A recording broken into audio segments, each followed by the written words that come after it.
गुरुर्ब्रह्मा गुरुर्विष्णु गुरुर्देवो महेश्वरा गुरुर्साक्षात् परं ब्रह्म तस्मै श्री गुरुवे नमः।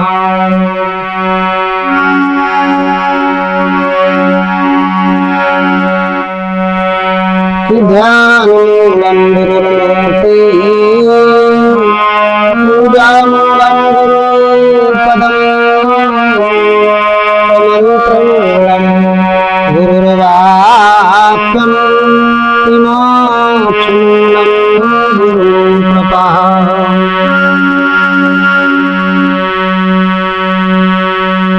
भवानी शंकरो वंदे श्रद्धा विश्वासरूपिणा भयां ध्यां विना न पश्यन्ति सिद्धा शान्ति स्थिते वन्दे बोधमयं नित्यं गुरुशङ्कररूपिणं अयमाश्रितो हि वक्रोऽपि चन्द्रा सर्वत्र वन्दते।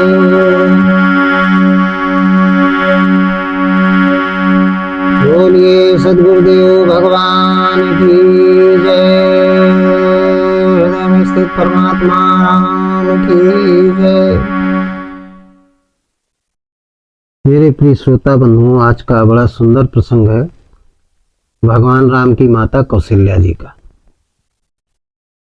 तो आज का सत्संग है भगवान श्री राम जी की माता कौशल्या जी क्यों बन रही है। श्री राम जी की माता कौशल्या जी क्यों बंदनी है, ये प्रसंग है। श्री राम जी की माता कौशल्या जी क्यों बंदनी है, इस पर आज हम बोलेंगे। क्यों शास्त्रों में इनकी वंदना की गई है, क्यों मानस में इनकी वंदना की गई है। तो ये महान थी, इनके बारे में बताएंगे, इनके पूर्व जन्म के बारे में भी बताएंगे और इनके गुणों के बारे में भी बताएंगे कि हर माताएं बहनें कौशल्या बन जाएं तो उनके घर में तीन सुख संपत्ति विनय बुलाए धर्मशील पर जाए सुहाए। सुख संपत्ति अपने आप आ जाएगी यदि हमारे देश की सारी माताएं कौशल्या बन जाए, कौशल्या माता के आचरणों को धारण कर ले तो समझ लीजिए कि हमारा देश सोने की चिड़िया बन जाएगी, सोने की चिड़िया हो जाएगी। बड़ा सुंदर चरित्र है इनका, बड़ा पवित्र ही चरित्र है। तो उसको आज हम बताएंगे अपनी वाणी के द्वारा, जो गुरु कृपा से ज्ञान प्राप्त हुआ है उसका हम वर्णन करेंगे। आप लोग अपनी चित्त वृत्ति को हमारे सत्संग की तरफ केंद्रित रखिए और सत्संग सुन करके अपनी स्मृति में धारण करना, तो आप लोगों का निश्चित रूप से कल्याण होगा। तो सबसे पहले ऐसी पुण्य जीवात्मा जो हो चुकी हैं, जिनके घर में साकार ब्रह्म श्री राम जी का पदार्पण हुआ था, उन माता कौशल्या की मैं पहले वंदना करता हूँ गोस्वामी जी की रामचरितमानस में लिखी चौपाई के माध्यम से। सुनिएगा आप लोग।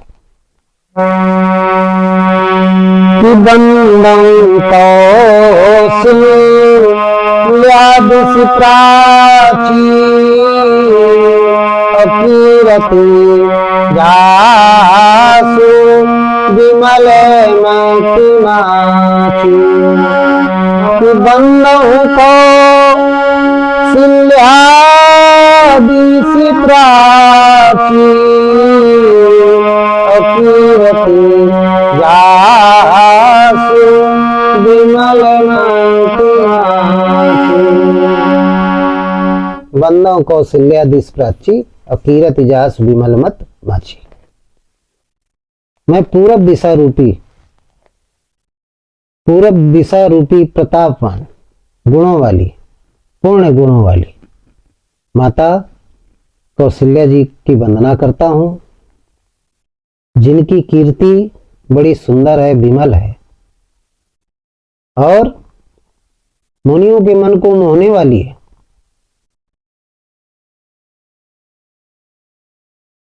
जिनके कीर्ति को सुनकर के जितने भी श्री राम जी के चरणों की अनुगामिनी माताएं हैं, उनकी बुद्धि ठीक हो जाती है, विमल हो जाती है। ऐसी माता कौशल्या के चरणों की मैं वंदना करता हूं। माता कौशल्या की जो उपमा है, हमारे परम पूज्य वंदनीय पूजनीय संत भक्तिकालीन संत गोस्वामी तुलसीदास जी ने अपनी कृति रचना रामचरितमानस के अंतर्गत बड़े सुंदर भाव से प्रकाशित किया है, लिपिबद्ध किया है, अपनी लेखनी से लिखा है। बड़ा सुंदर चरित्र है कि माता कौशल्या जी पूर्व दिशा के समान है। अब देखिए, दिशाएं होती हैं 4, पूर्व पश्चिम उत्तर दक्षिण, ये मेन 4 हैं, 4 और होती 8 हो गई, लेकिन जो मेन दिशाएं हैं पूर्व पश्चिम उत्तर दक्षिण, इसमें पूर्व दिशा से समता किया माता कौशल्या की कि पूर्व दिशा के समान है। तो पूर्व दिशा में ऐसी क्या विशेषता है, ये बात हम आप लोगों को बताएंगे, सुनिएगा। देखिए, पूर्व दिशा इसलिए वंदनीय है, प्रशंसनीय है, पूजनीय है, क्योंकि पूर्व दिशा में सूर्य का उदय होता है, यानी पूर्व दिशा में ही सूर्य दिखाई पड़ता है। उदय की तो बात कह दिया जाता है, उदय का मतलब दिखाई देना, प्रकट होना, जागृत होना। सूर्य कहीं नहीं चलता है, तो वैज्ञानिक ही हो गए, सभी लोग जानते हैं। सूर्य अपनी जगह स्थिर है, केवल पृथ्वी घूमती है, और पृथ्वी के घूमने की वजह से सुबह सूर्य पूर्व दिशा की तरफ दिखता है और शाम को पश्चिम की तरफ दिखता है, जबकि पूरब एक ही जगह है, पृथ्वी घूमती रहती है। यदि जिस समय जिस भाग में हम रह रहे हैं, वो भाग जब पश्चिम दिशा में होता है, तो हमको सूरज जो है पूर्व की दिशा में दिखाई पड़ता है। और जब वो भाग, जिस भाग में हम रहते हैं, पृथ्वी के जिस भाग में हम रहते हैं, हमारा मकान बना हुआ है, हम आप सब जिस भाग में रहते हैं, वो भाग जब पूर्व की दिशा पहुंच जाता है, क्योंकि पृथ्वी घूमती है बराबर, तो फिर वही सूरज हमको पश्चिम में दिखाई देने लगता है। तो ऐसा महसूस हुआ करता है कि सूरज चल रहा है, पृथ्वी नहीं चल रही, सूरज चल रहा है। जैसे हम किसी गाड़ी ट्रेन में बैठे और एक ट्रेन बगल में खड़ी हो, और जिस ट्रेन में आप बैठे हैं वो ट्रेन चल रही हो, तो ऐसा लगता है कि जिस ट्रेन में हम बैठे हैं वो नहीं चल रही, जो ट्रेन खड़ी है वो चल रही है, ऐसा लगता है, ऐसा महसूस होता है। ठीक उसी तरीके से सूरज और पृथ्वी का दृश्य है। तो जब प्रातः काल होता है तो सूरज हमें पूरब की दिशा में ही जागृत हुआ दिखाई पड़ता है, प्रकट हुआ दिखाई पड़ता है। तो सूरज का काम क्या है? अंधकार को प्रकाश में परिवर्तित करना, यानी अंधकार को नष्ट करना, सारे जगत के अंधकार को नष्ट करके सारे जगत को प्रकाशित करना ही सूरज का काम है। ये तो सूरज करता है, प्रकाश देने का काम करता है, सद्गुण देने का काम करता है, दुर्गुण ले लेता है। गंदा पानी है, भरा हुआ है, सूर्य की रोशनी से सारा पानी खत्म हो जाता है, गंदी है, सूरज उसको सोख लेता है, अपने अंदर अवशोषित कर लेता है, चाहे वो गद्दी द्रव में हो, चाहे ठोस में हो, चाहे गैस में हो। सभी प्रकार की गंदगियों को वो अवशोषित कर लेता है और देता क्या है? प्रकाश देता है। उसके प्रकाश से पेड़ पौधे हरे बने रहते हैं, आदमी के अंदर ऑक्सीजन की मात्रा बढ़ जाती है, जीवन मिलता है। तो जो देने का काम करता है, समस्त ब्रह्मांड में जो भी जड़ और चेतन है, जो देने का काम करते हैं, सद्गुण देने का काम करते हैं, उनको क्या कहते हैं? देवता कहते हैं। देने वाले को देवता, उसको देवता कहते हैं। इसीलिए सूर्य को सूर्य देवता कहा गया है, सूर्य देवता। चंद्र क्या देता है? हमें शीतलता देता है, शीतल प्रकाश, इसलिए उसको चंद्र देवता कहते हैं। अग्नि क्या देती है? हमें ताप देता है, टेम्परेचर, इसलिए अग्नि देवता। वरुण क्या देता है? पानी देता है, वरुण देवता। इंद्र क्या देता है? बादल देता है, इंद्र देवता। तो जो देने का काम करते हैं वो सारे देवता हैं। आज के युग में, वर्तमान समय में जो भी मानव देने का काम करते हैं, परहित का काम करते हैं, उनसे बड़ा कोई देवता नहीं, उनसे बड़ा कोई धर्मात्मा नहीं, कोई धर्मात्मा नहीं, वो सबसे बड़े देवता है। गोस्वामी जी ने लिख भी दिया है बड़े अच्छी चौपाई कि परहित सरिस धर्म नहीं भाई, ऊपर की नहीं समय धनाई। कि परहित सरिस धर्म नहीं भाई, पर पीड़ा नहीं समय धमाई, पर पीड़ा नहीं समय धमाई। वो सबसे बड़ा देवता है जो परहित का काम करता है, और जो दूसरों को पीड़ा देता है, दुख पहुंचाता है अपने कृत्यों के द्वारा, वो सबसे बड़ा राक्षस है। गोस्वामी जी ने इस चौपाई के माध्यम से बता दिया है संसार को। तो सूर्य जो है उनको देवता कहा गया है, और भगवान इसलिए कहा गया है कि इन भगों को चलाते हैं। भग कैसे चलता है? ये स्थूल शरीर कैसे जिंदा रहता है? इसको प्रकाश चाहिए, सूर्य के द्वारा, सूर्य देवता के द्वारा प्रकाश चाहिए, अग्नि देवता के द्वारा ताप चाहिए, वरुण देवता के द्वारा जल चाहिए, और आकाश देवता के द्वारा वातावरण चाहिए, और पृथ्वी, पृथ्वी देवता, इसको देवी कहा गया है। देवी या देवता बातें कही है, ये भी देवताओं की श्रेणी में स्त्रीलिंग है तो देवी कह दिया गया। तो ये हमें आधार देती है, इसी की देन है कि जिससे हम खड़े रह सकते हैं, नहीं तो गिर जाएंगे, आधार नहीं मिलेगा। तो ये 5 तत्व हैं, चित्त जल पावक गगन और वायु। जो पवन देवता है वो हमें वायु देते हैं, प्राणवायु। तो जो देने का काम, जड़ और चेतन जो देने का काम करते हैं, वो क्या है? सब देवता है। वो सारे के सारे देवता है। अब इसी में बात, एक व्यक्ति ने मुझसे पूछ लिया कि जड़ और चेतन क्या है, तो आपको हम शॉर्ट में बताएंगे, संक्षेप में। देखिए, जितने भी पदार्थ हैं जो स्थान घेरते हैं, क्या करते हैं? स्थान घेरते हैं, वो सब क्या है? जड़ है। उनमें कॉन्शियस नहीं होता, उनमें चेतना, वो चेतन नहीं है। जो स्थान घेरते हैं वो सब जड़ है, और जो स्थान नहीं घेरते हैं, जिनको विचारों के द्वारा, अनुभव के द्वारा जाना जा सकता है, वो सब चेतन है। तो जो देने का काम करते हैं, सूर्य क्या करता है? देने का काम करता है, प्रकाश देता है, इसलिए देवता है। अब पूरब दिशा में निकलता है, संसार को प्रकाशित करता है, इसलिए पूर्व दिशा बंदनी है।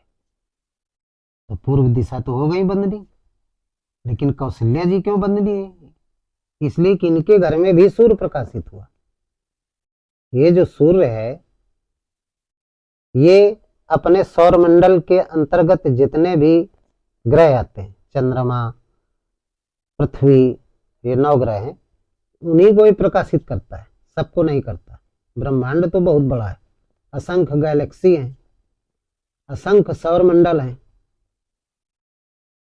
तो ये तो केवल इसका सीमित क्षेत्र है, क्योंकि ये स्वयं किसी के द्वारा प्रकाशित है, ये उस परम ज्योति के द्वारा प्रकाशित है। परम पिता परमात्मा के प्रकाश से प्रकाशित है, स्वयं प्रकाशित है ही नहीं। तो इसका एक सीमित क्षेत्र है। लेकिन माता कौशल्या के यहाँ जो सूर्य है उसके बारे में बता रहे हैं। वो कैसा सूर्य है, क्यों बंदनीय है? क्योंकि इनके यहाँ भी सूर्य है, लेकिन कैसा सूर्य है? तो स्वामी जी लिखते हैं कि सब करे परम प्रकाशित जोई, राम अनादि अवध कोटि सोई। कि सब कर परम प्रकाशित जोई, राम अनादि अवध कोटि सोई। इनके यहाँ कौन सा सूर्य है जो सबको प्रकाशित करता है? इस सूर्य के बारे में नहीं कहा गया कि ये सबको प्रकाशित करता है। इसके सौर मंडल में जो 9 ग्रह हैं उनको तो ये प्रकाशित करता है, लेकिन पूरे गैलेक्सी, समस्त ब्रह्मांड को ये प्रकाशित नहीं करता है। लेकिन जो कौशल्या के यहाँ सूर्य है, पूरब दिशा वाला सूर्य का तो एक लिमिट क्षेत्र है, एक निश्चित क्षेत्र है। लेकिन कौशल्या जी के यहाँ जो सूरज है उसका कोई निश्चित क्षेत्र नहीं। समस्त ब्रह्मांड को सब कर परम प्रकाशित जोई, राम अनादि अवधपत सोई। पूरब दिशा वाला जो सूर्य है ये प्रकाश देता है, लेकिन कौशल्या के आंगन वाला जो सूर्य है, राम रूपी सूर्य, वो चेतना देता है। क्या देता है? चेतना देता है, जिसकी बदौलत हम बोलते हैं, उठते बैठते, हिलते डुलते, खाते पीते, जितनी भी क्रियाएं स्थूल शरीर करता है वो कौशल्या के राम रूपी सूर्य की वजह से, उस परमात्मा के। इसलिए कौशल्या जी बंदनी है। इसीलिए वो बंदनी है क्योंकि इनके यहां जो सूर्य है वो समस्त ब्रह्मांड को। अब किसी ने पूछ लिया कि सूर्य को देखा कैसे जाए, क्योंकि ये सूर्य क्या है? ये बाहर और अंदर, बाहर भी प्रकाशित करता है और अंदर भी प्रकाशित करता है। और इस सूर्य को इन आंखों से नहीं देख सकते। पूरब दिशा वाली सूर्य के प्रकाश को तो देख सकते हैं, सूर्य को देख सकते हैं स्थूल शरीर रूपी नेत्रों से, लेकिन कौशल्या रूपी वाले सूर्य को हम इन भौतिक आंखों से नहीं देख सकते। उसको किससे देख सकते हैं? अंतःकरण के जो 2 नेत्र हैं, गुरु की कृपा से जो खुलते हैं, ज्ञान और वैराग, उनके द्वारा ही हम उस कौशल्या के राम रूपी सूर्य को देख पाते हैं। जन्म भी हो गया था लेकिन नहीं लोग देख पाए थे, सब अंधे थे। बड़े बड़े लोगों को भ्रम था, इतना बड़ा रावण विद्वान था, उसको भी भ्रम हो गया था, भ्रम में मारा गया। वो नहीं देख पाया, गरुड़ जी नहीं देख पाए, माता पार्वती जी नहीं देख पाए, नारद जी नहीं देख पाए, समझ पाए, कोई समझ नहीं पाया। केवल समझ कौन पाया? जो वशिष्ठ की स्थिति का था, जिसने ईष्ट को अपने बस में कर लिया था, विश्व का मित्र था। सिया राम में सब जग जानी, करहु प्रणाम जोग जग पाए। ये भाव थे जिसके अंदर, जिसको विश्वामित्र कहते हैं। ऐसा साधक, ऐसा महापुरुष, ऐसा देहधारी मनुष्य वो केवल देख पाया था, जिसने अपने अपने ओंठों के बीच में राम नाम रूपी दीपक जला रखा था। जिसने जला रखा था, ऐसे सारे साधक उस कौशल्या रूपी सूर्य को देख पाए थे, बाकी कोई देख नहीं पाया था। लिखा है गोस्वामी जी ने कि राम नाम मणि दीप धरी अजय दे हरि द्वारे और तुलसी भीतर बाहिरो कि जो चाहत जिया। राम नाम मणि दीप धरी कि जय दे हरि द्वारे और तुलसी भीतर बाहिरो कि जो चाहत जिया। जिसने राम नाम रूपी दीपक, राम नाम मणि रूपी दीपक अपनी जीभ में, जीभ के पास रख लिया, ओंठों के जीभ के बीच में रख लिया है, वही कौशल्या रूपी, कौशल्या के राम रूपी सूर्य को वही देख पाता है। बाकी वो बाहर भी देख पाता है और अंदर भी देख पाता है। बाहर किस रूप में देख पाता है, उसके लिए कहते हैं कि सिया राम में सब जग जानी करहु प्रणाम जोर जोग पानी। सिया राम में सब जग जानी करहु प्रणाम जोर जोग पानी। बाहर तो इस रूप में देखता है, सारे संसार के भूत प्राणियों को सीताराम में देखता है। सीता जी कौन है? भगवान की दासी योग माया, और राम आत्मा राम, इस रूप में देखता है। और शरीर के अंदर किस रूप में देखता है, उसके लिए कहते हैं,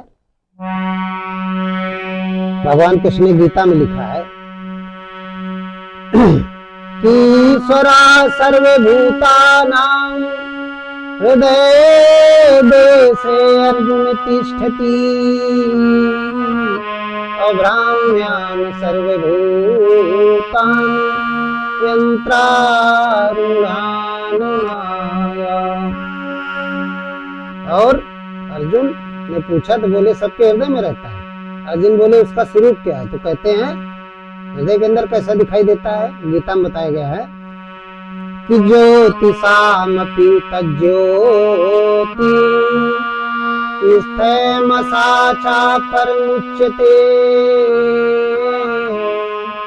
अज्ञानं ज्ञेयं ज्ञानगम्यं हृदय सर्वस्य विस्मृतम्।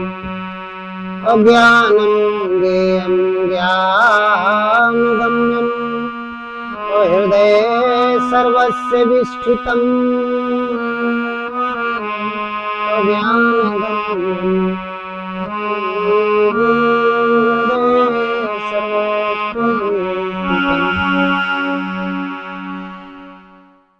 अंदर ज्योतिषामपि तज्ज्योति स्थमसा च परमुच्यते, वो ज्योतियों का परम ज्योति है। ज्ञानम ज्ञेयम ज्ञान गम्यम हृदय सर्वस्य विष्टितम।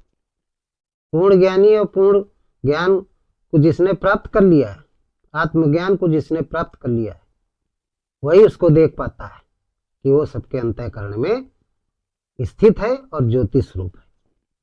तो अंदर ज्योति स्वरूप है, वो कौशल्या का राम ज्योति स्वरूप है, अंदर ज्योति स्वरूप है और बाहर सिया राम में सब जग जाने करहु प्रणाम जोर जोग। इस रूप में सबको प्रकाशित करता है। बड़ी अच्छी बात कही है गोस्वामी जी ने, बड़ा अच्छा दर्शन करवाया है इस चौपाई का। इसलिए कौशल्या जी वंदनीय है, इसलिए वो वंदनीय है, इसीलिए लोग उनकी पूजा करते हैं, उनको याद करते हैं, इतिहास याद करता है। बाहरी सूरज तो पूर्व में निकलता है, लेकिन जो भव रूपी सूरज है वो कहाँ, वो किसको, जो कौशल्या रूपी जो सूरज है वो सारे संसार को प्रकाशित करता है, और पूरब दिशा वाला जो सूर्य है वो 9 ग्रहों तक ही सीमित है, उसकी एक सीमा रेखा है। लेकिन जो कौशल्या रूपी राम रूपी सूर्य है वो अंतःकरण को प्रकाशित करता है।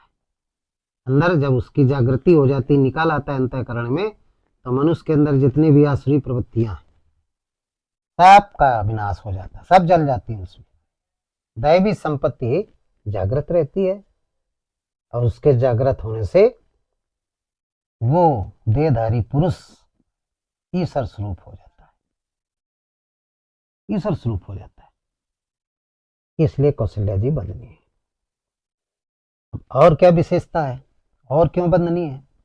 वो इसलिए बंदनीय है कि पिछले जन्म में महाराज मनु की पत्नी शत्रुपा थी, और इन्होंने भगवान की बड़ी तपस्या की थी। उससे भगवान इनके अंतःकरण में दर्शन दिया था और वरदान दिया था। इन्होंने मांगा था कि आप हमारे यहाँ पुत्र रूप में आए। पहले तो मांगा कि आपके समान पुत्र चाहिए, तो उन्होंने कहा आप सरिस कहाँ खोजो जाई, मेरे समान तो कोई दूसरा ही नहीं, एको ब्रह्म द्वितीयो नास्ति।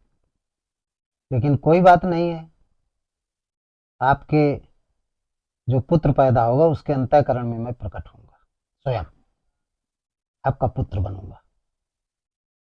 तो जब ये दूसरे जन्म में मनु महाराज राजा दशरथ हुए, और शत्रुपा जी माता कौशल्या बनी, और इनको और क्या कहा गया, सुमत का अवतार भी कहा गया। इनको सुमत का भी अवतार कहा गया। जहाँ कौशल्या रूपी नारियां हैं वहां सुमति रहती है। यदि कैकेयी रूपी नारी है जिस घर में, तो कुमत होगी, वहां लड़ाई झगड़ा होगा।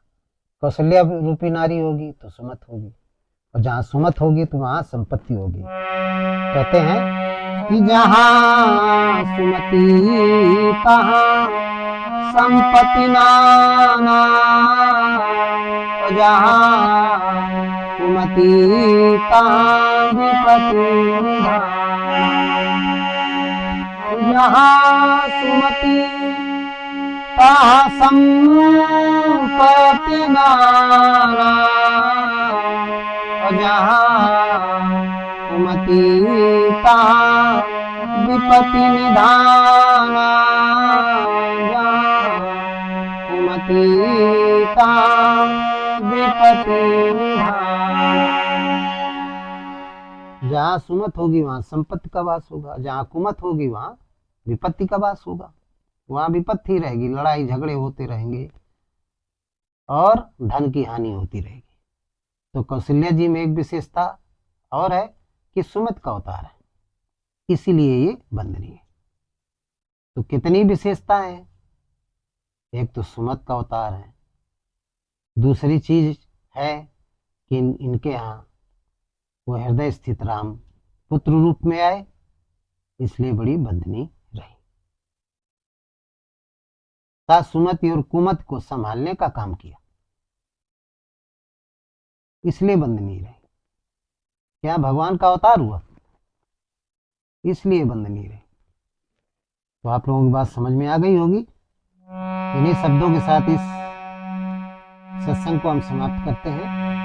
बोलिए सद्गुरुदेव भगवान की जय। हृदय में स्थित परमात्मा राम की जय।